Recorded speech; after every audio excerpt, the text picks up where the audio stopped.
Welcome to Rethink, the Financial Advisor Podcast. My name is Adam Holtz.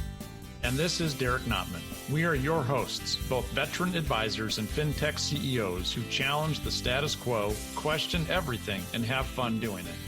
Hear honest commentary on the challenges facing advisors today. And be part of a community where we can all rethink the profession. Now on to our episode. Adam, is your firm as diverse as your client base? Wow. I don't know, actually.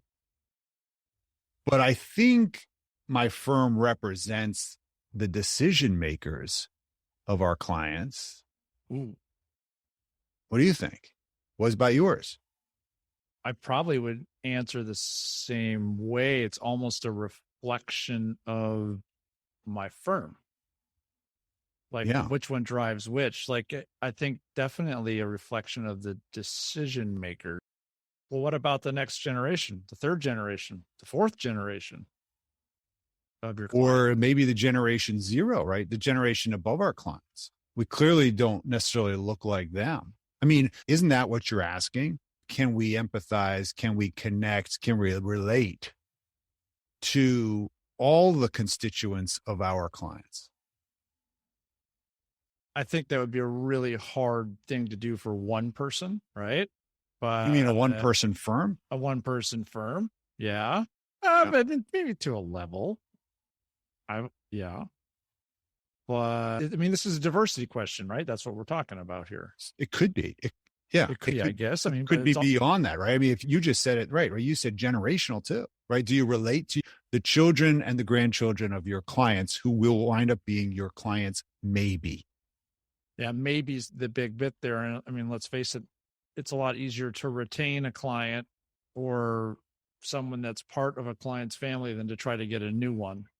That's true. Something like 90% of the clients leave the advisor when the parents die or when there's turnover. So I don't have any research on this. I think you're right. It's a high percentage.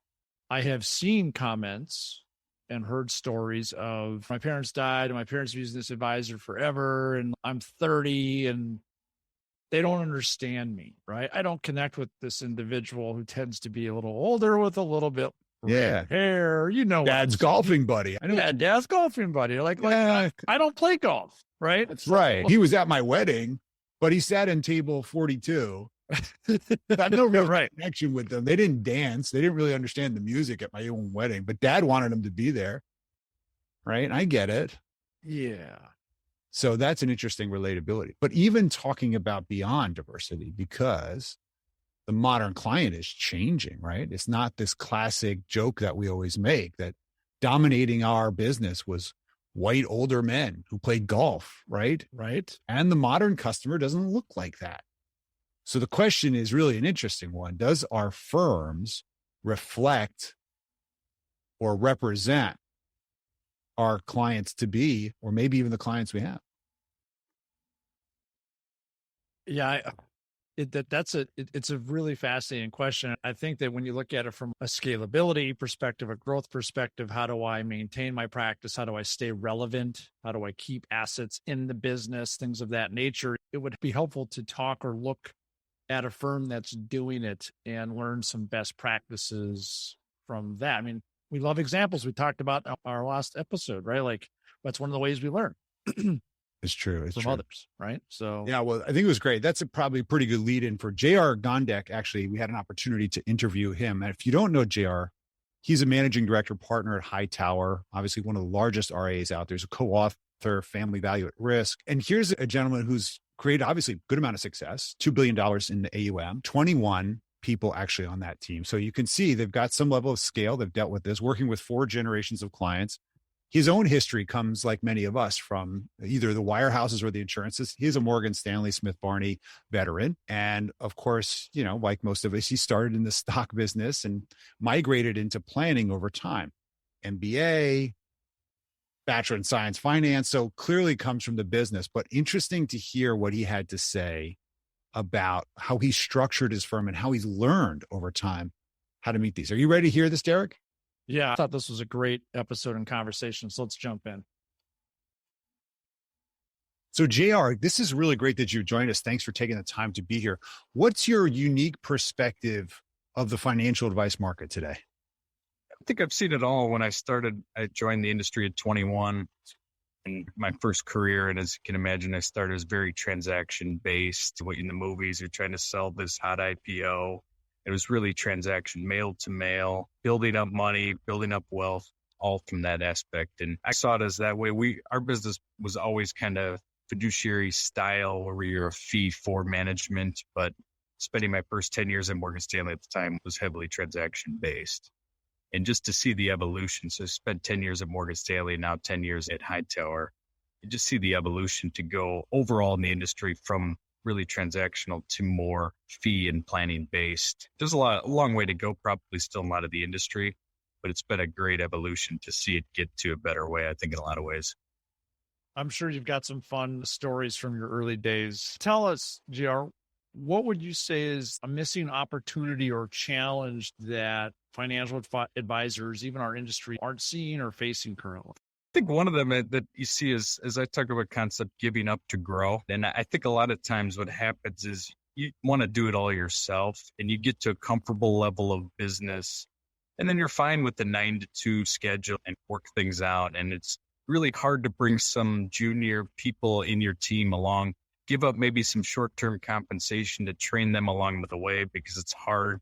You got to spend more time.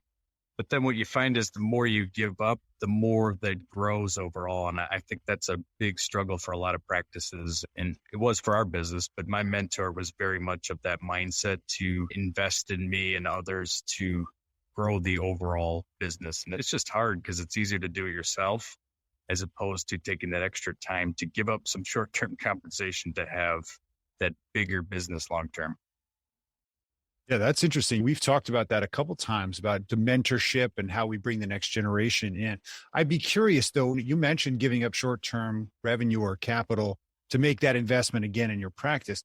How have you been attracting the next generation? We've really gone from intern, right? And we have two that started as intern that'll be partners in the near future and have some sense already.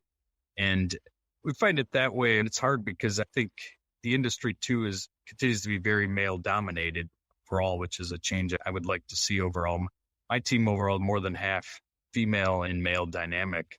And again, I think the more you start and you can show the way and really start early in the career is that long-term investment. Because to me, I think the industry struggles with kind of age discrimination, if there isn't a better way to say that. If you aren't 50 years old or 60 years old, you're not a good advisor. And my philosophy of the team has been, if you're educated, know what you're doing, age doesn't matter, really. You overcome that with knowledge, expertise, and such. So we've really had a lot of success starting early in the career and spending the time 5 to 10 years to build that long-term base with the team. It almost sounds like your business model has shifted just like your planning with clients shifted. Like it went from transactional short-term to, all right, we're going to do longer term planning, bigger vision down the road. It's going to take more work. We're not going to get paid as much today, probably. But clearly you guys are seeing that at Hightower where there's some benefits there.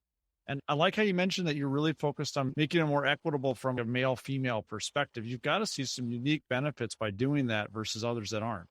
I think it's easy to talk about, right? It's my team is balanced, but the reality is you have to live it, you have to believe it, and you have to see the results. And we've done that where I don't care if it's talking to a family where you have a male, female advisor.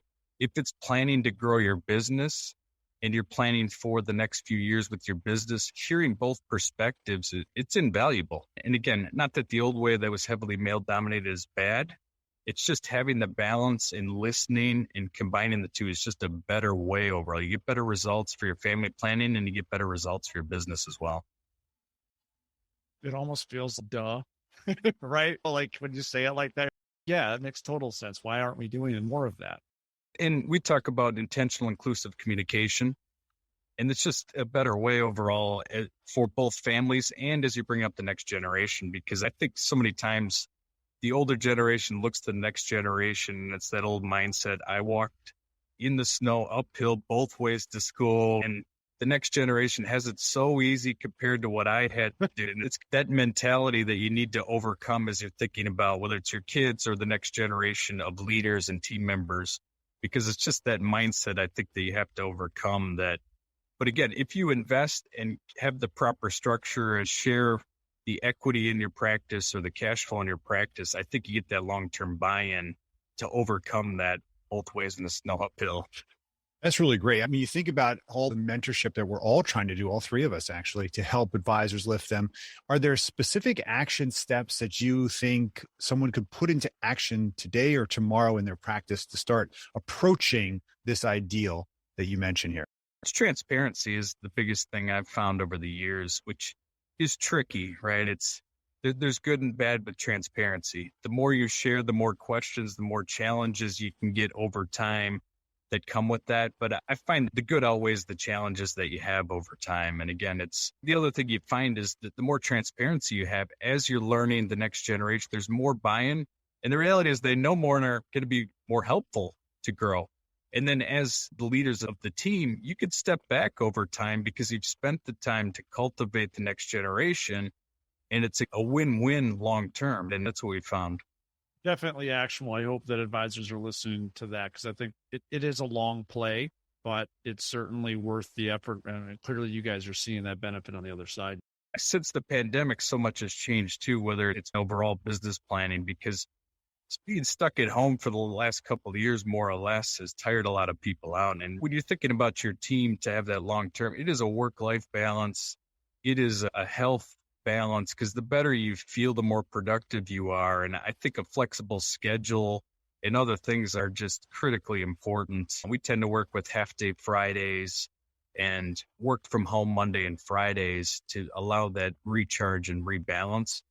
And the same thing is promoting health within the team, because I think it's critically important that you feel better, you're more productive, and it just works overall. And I think it's been something we've done in the past, but it tried to take to another level since the pandemic. I love to hear you say that. I think it makes a ton of sense because you are going to be doing better for yourself, for the firm, and for your clients if you are finding that balance and healthy. So that resonates, JR. I'm glad you brought it up. Is there anything that you think advisors or industry at large really needs to hear? Crypto is something that's super interesting on a lot of people's mind. I've been disappointed as an industry that regulation hasn't caught up to at least the planning aspect, because I think as advisors, we need to be educated on how to navigate our clients through crypto. And if nothing else, from a planning perspective, right? I don't think you have to have an opinion whether it's good or bad. The reality is a lot of our families own it. They have it. They're going to have it in the future. And if you don't plan around it and educate it, you're leaving that to someone else. And as an industry, the regulation needs to catch up to this. But I think if you're thinking about your practice, if you haven't studied it and educated yourself, you're just putting yourself and your practice behind in the years to come. Other than just we're adamant about the male-female dynamic and balance for practice, how important that is. But and as you said, Derek, right? It's just easier said than done, though, because it's how do you do that? How do you, right? I love how you guys are you're making it happen. As I said, it works. It's not like you're just trying to be diversified. It actually works when you spend the time, get the different views, and especially when you do family planning, because we all have different personalities, both men and women, and just multi-generationally. So it's just not a BS thing. It's the reality that the output grows and it's better for everyone. Have you guys ever done any type of client survey or feedback to ask about this, either directly or in a roundabout way, just to gauge like, hey, like we love having a male and female advisor or however that works? Well, I've just experienced myself because there's just questions when you're in a family meeting that I'm not comfortable bringing up as a dude. It's not, I love it. But when it's brought up, it's easier to talk about once it's on the table. And it's just a comfortable environment. So it's really setting the stage for the conversation that I'm not going to do as a male. But once it's out there, it's easy for all parties to converse about the topic. It's a great point. So it's so funny. You know what I was thinking about when you were saying that, JR? I was trying to imagine basically a dinner date, like a couple's date, where you go with one couple and only the guy shows up from one couple.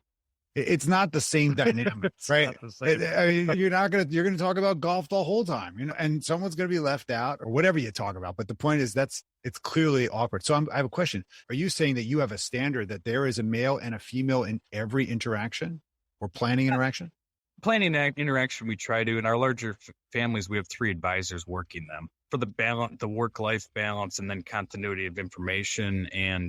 But a lot of the overwhelming majority of the family meetings, because that's something we do uniquely as well, because those are just another level where you're talking legacy and there's every emotion that's out there. It's hard for 2 dudes to do that. And that's basically what family planning is. As a man, I'm going to focus over my comfort zone over here. I'm not really going to get much over there. Once you have both, you got both comfort zones and then you overlap. That's just the reality, which is my team. We speak 7 or 8 different languages and we're diversified to get. And you guys have got to be like leading the pack from a diversity standpoint. Seriously. It works. And as you balance off different opinions and you grow, right? And then leads to more and more better ideas, better thought, better. Totally. So that was really interesting, Derek, right? I mean, I heard a bunch of different things in there. Let's unpack it. What did you hear? First, I love how you use the word unpacked. You like that? That's your word. Is it my word or is it your word? No. You unpack. You go listen to all our podcasts. You are the unpacker because you're constantly moving. So I am constantly. Well, I'm constantly packing and unpacking. That's what I mean. Cool. So unpack this one with your clothes and your golf gloves. What do you got? I'll play golf. I know you. Yeah, it was a great conversation with JR. I love how he is boots on the ground and doing this stuff and, right in it.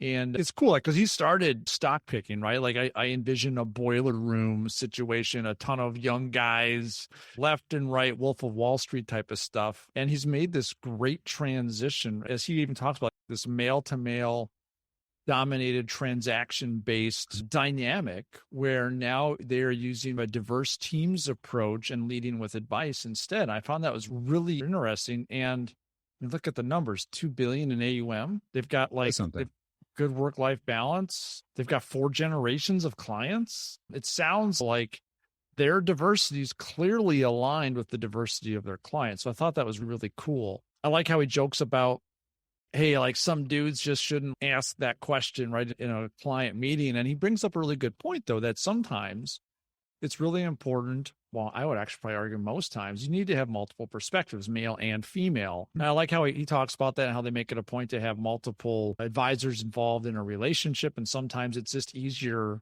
for a female to ask a certain question to get it out on the table and have that conversation versus the old white guy. Right. Yeah. So I thought that was really interesting. And clearly it is working for them. They're happy. They're healthy. They're promoting health within their practice, which is going to also be something they can promote to their clients. I mean, those are the things I'm walking away with like, wow, that's really cool. What a great example of what a practice almost of the future looks like from someone who came from a background like ours. What do you think, Adam? I knew the work-life balance stuff was going to get your attention, right? So I knew that was I love that. Yeah. My radar was up on that one instantly. And he said work from home Mondays and Fridays, half day, I believe, on Fridays, just to kind of recover. It's interesting because we've all adopted some level of work from home balance, or maybe we're trying to figure it out. So it's funny because we talk about whether people are going to go back in some measure. We know a lot or not. You've been such a champion of the remote work anyway, and with Connector, that of course that we know that there's ways to execute that, scale it out, learn from others, take best practices, certainly from what you've done. And I think it's great to see even larger teams starting to adopt this, because that's been the question, I think, for a lot of financial advisors that have full staff. Do they need to be in the office every day? Do all the advisors need to be present? And I think many of them are learning that they can pull it off. They can figure it out. So I thought that was interesting. I agree with you. The male-female perspectives in a room makes a big difference. I know even from my own practice, Derek, I kind of joke in many ways that because I was raised by a single mom, I tend to be more of a listener and I tend to relate. But I would probably argue with myself looking back that as much as I think I'm empathetic to different parties' needs in the room, in the meeting, right? When I need to explain, when I need to not explain, when I need to go deep, when I need to step back and be emotional, when I need to be relatable, or when I need to be a boss. And I think, trying to meet everybody's needs as a chameleon is not as easy as it sounds. And at the end of the day, it's not always about how we think we're communicating, but how that recipient is experiencing it. And that doesn't mean because we think we're being empathetic that we're being relatable. And that's, I think, the dynamic that happens when you see somebody across the table who looks like you, sounds like you, could be your buddy. And of course, you can grow with and have some commonality of time and experience and music you like. And there's a different level, I think, of connectivity. And when we talk about the human advice role, not the technology behind all this delivery of advice, I think it's going to be really important that we promote the relatability of our firms to our clients and the next generations. 100%. Yeah. You're making me think here also that if we do want to capture the next generation and the third and the fourth generation, well, we should have a diverse team of advisors involved in these relationships. Sure, maybe you need the old white guy there. Okay, that's cool. I mean, there's some value from that person, clearly, but what about some younger folks? Like, he talks about let's not discriminate based upon age, about being too young. Right? The next generations are going to like to have a younger advisor involved. And then when they see that they're part of a diverse team, that's how you capture the attention and you connect with these folks. Because as you said, maybe you're in that meeting and maybe it's the time for Adam to step back because he can't connect with this individual for this topic, but the other advisor in the room can. You know what I mean? I think that's really cool. And if I'm a client, I'm like, wow, like this feels good. Mom and dad are happy, but there's another advisor here that understands me as the next generation too. Wow. Like what a great relationship this is. But that just makes good business. I mean, isn't that what he's actually saying? Because in the sense of it, the success of getting to that level of AUM and also being able to work downstream into multiple family members, running family meetings, if you heard that, making sure there's a male and female in every financial planning interaction to meet the needs, whether it's present or obvious, or it's just subliminal. I think as business owners, we tend to spend a lot of entrepreneurial mindset on how can I maximize the value of this organization? How can I drive more revenue growth? How can I lower costs? But the truth is that the lifetime value of a customer, how long they spend with us, really dictates how much revenue I generate from a single household. The longer they stay with me, the more value that is, the more that accrues to my equity value of my company. But by the way, I don't know if you heard it, he also participates that with his people. He gives them an equity incentive to grow the bottom line. If we're arguing that the humanity relationship, the human value of advice is really why we stay with an advisor, not necessarily performance, not fees, not process, not our cool tech gadgets, that it's the human, it would seem like a good investment in order to work on the highest retention component of that, which is the relationship. So if I'm going to bring in the next generation, I will tell you what we did. Because when you started this program, you asked me a question. I had to think about it. We have in our firm a representative of every decade on our firm. We have a 70-year-old, 60-year-old, 50, 40, 30, and 20-year-old. Do you have a 70-year-old range? We have two in the 70. You and I'm not 70. I'm in the 50 range now. I'm the late 40s.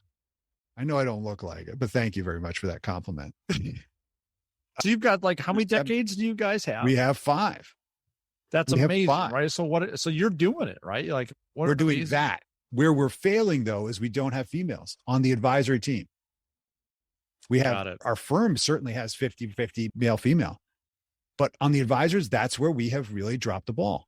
And it's because we've had the hardest time finding females in our circles that, I don't know, value proposition where want to work with our firm. That's where we're not meeting our clients' needs.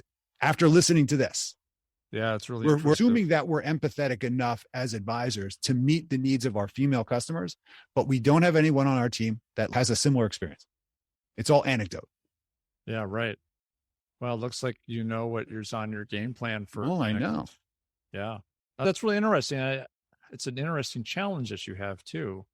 And I mean, we're not saying here tomorrow you have to wake up and your whole firm has to look different. I mean, come on, these things take time. You have to find the right people, regardless male or female. You got to find the right teammates, especially as 21 people on this team. Mm-hmm. I'm sure that's taken years to get this beautiful dynamic of people that really gel together. And that's extremely important if you're going to run a profitable, sustainable business. Very true. Very true. Well, let's do our wrap-ups. Thank you, JR, for those insights. It obviously made us think, and hopefully if you're listening to this, it made you think as well. Definitely check out what JR is doing, follow him. And of course, I think you can even reach out to him and get some best practices from that. Let's go to our question from the week. What was our question, Derek? This is from Jenny S. over in, was it Detroit Rock City? Was that what it is? It's from Rock City, the Motor City. No, I know it's the Motor City, but there was like the TV jingle or something that had that at some What is it? How's it go? Just sing it for us. No, I don't sing. I only sing in the shower, and I'm not in the shower right now. Yeah, I keep telling my family I'm going to go on America's Got Talent, either for singing or dad jokes, and they both look at me like I'm crazy for both ideas. They said you should go, but don't come back, right? Yeah, like you can go and watch in the audience. You cannot participate. I think that would be actually fun. My family loves AGT, and it's the watch it, family yeah. friendly. We cry, we laugh, 100%. It's one of those great shows. I have to admit. Now, we're not endorsing AGT, except I love it. So I guess I'm a goofball. We should get them to be a sponsor. Anyways. That's right. What does Jenny say? So Jenny, it's an interesting question. So Derek and Adam, many of my clients are finally getting beyond the accumulation phase and starting distributions. Would you do an episode on the needs of clients that are often dealing with the newness of retirement and their mindset shift coming from this new phase of life? It's a really cool question. It's an interesting, I bet you a ton of us have experienced this as advisors on some level. Like, hey, I've been, saving for 30 years. I'm done in a month. What do I do? Yeah. Financially, Medicare, Social Security, every day's a Sunday. It's an interesting question. I think like you and I both probably could comment somewhat on this, but I'd rather bring in someone that knows what they're talking about. Well, based upon what JR said, we should bring in somebody who's over 65. How qualified are you and I to talk about? Yeah, we know it from the books. The books say that you gotta, have purpose and have, I think we know enough to be dangerous, right?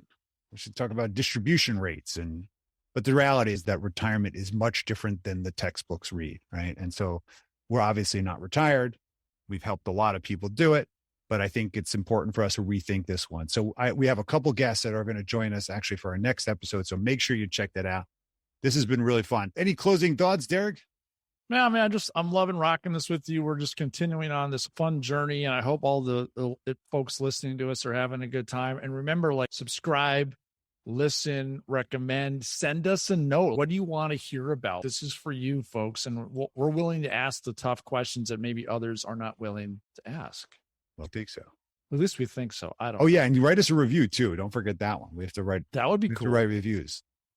I think that'd be great. So just contact us. We're here. We're trying to grow. We are growing. We're doing pretty well, on listens now. I don't know. We're really starting to take off. This has been a lot of fun. So I don't know. I'm rambling, but it's fun. I enjoy it. And I hope people others, enjoy it and learn something along the way. That's cool. Well, I love giving back, and this has been really fun because we crossed 25 episodes. That's a milestone for most people in podcasting, and we're still here doing it. And I think we're excited to keep doing more. So as Derek said, thank you so much to all of you that are following us. And of course, we definitely want to multiply the message just because we hope that we can add value and mentor everybody as best we can. Hopefully something here has caused you to rethink. And with that, Derek, I look forward to seeing you on our next episode. Likewise, brother. We'll see you later. Oh, I forgot to record, dude. Don't even start joking about that. Thank you for listening to Rethink, the Financial Advisor Podcast with Holt and Notman. Be sure to subscribe now and join the ongoing conversation. The information covered and posted represents the views and opinions of the guest and does not necessarily represent the views or opinions of Asset Map or Connector. The content has been made available for informational and educational purposes only.